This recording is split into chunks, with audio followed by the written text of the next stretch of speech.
What could you lose?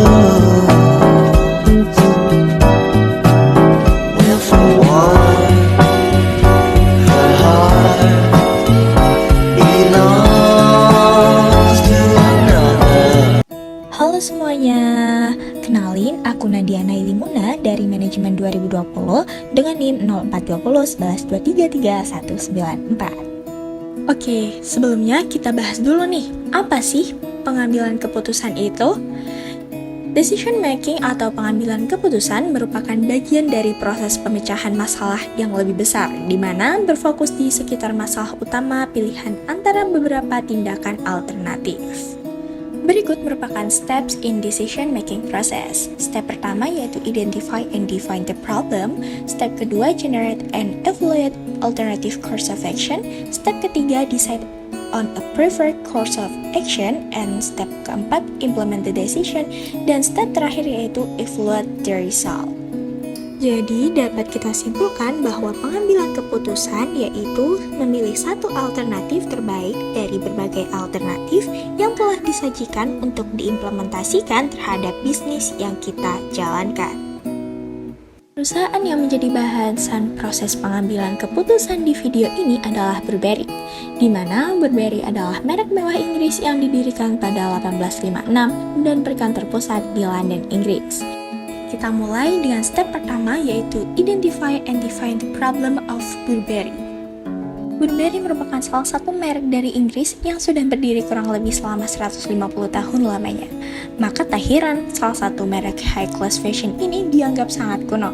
Pada tahun 2000-an, desain pakaian Burberry berubah nih menjadi sedikit lebih berani dan terkesan seperti pakaian dalam tanda kutip preman. Di saat itu, Burberry mengalami kemerosotan, mengingat banyak orang yang takut untuk membeli produk dari rumah desainer ini.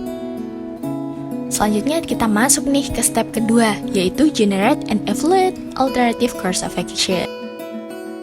Alternatif pertama yaitu Burberry dapat melakukan rebranding, campaign, dan desain fashion, di mana rebranding produk ini dilakukan untuk dapat menjangkau target pasar baru, sehingga apabila Burberry melakukan dengan mengganti desain pakaian mereka menjadi lebih fresh dan mengikuti perkembangan zaman, serta menyesuaikan kembali target marketnya, yaitu para milenial, dapat menaikkan citra Burberry kembali.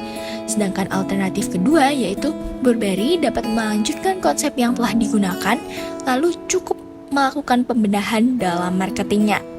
Di sini Burberry dapat melanjutkan konsep yang telah ditetapkan kemarin, yaitu dalam pakaian berbasis preman, namun lebih menekankan pada berbagai proses marketingnya, mulai dari bagaimana penyampaian desain ini pada pelanggan dan bagaimana konsep dapat diterima oleh publik. Sedangkan alternatif ketiga yaitu Burberry kembali ke konsep awal dengan gaya kuno, di mana Burberry dapat menggunakan konsep lamanya untuk tetap beroperasi dan tidak melanjutkan konsep pakaian desain preman yang sedang dijalankan.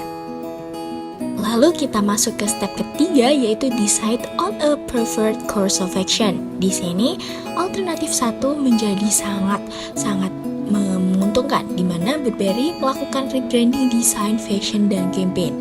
Opsi ini dinilai memiliki impact yang paling baik untuk dijalankan.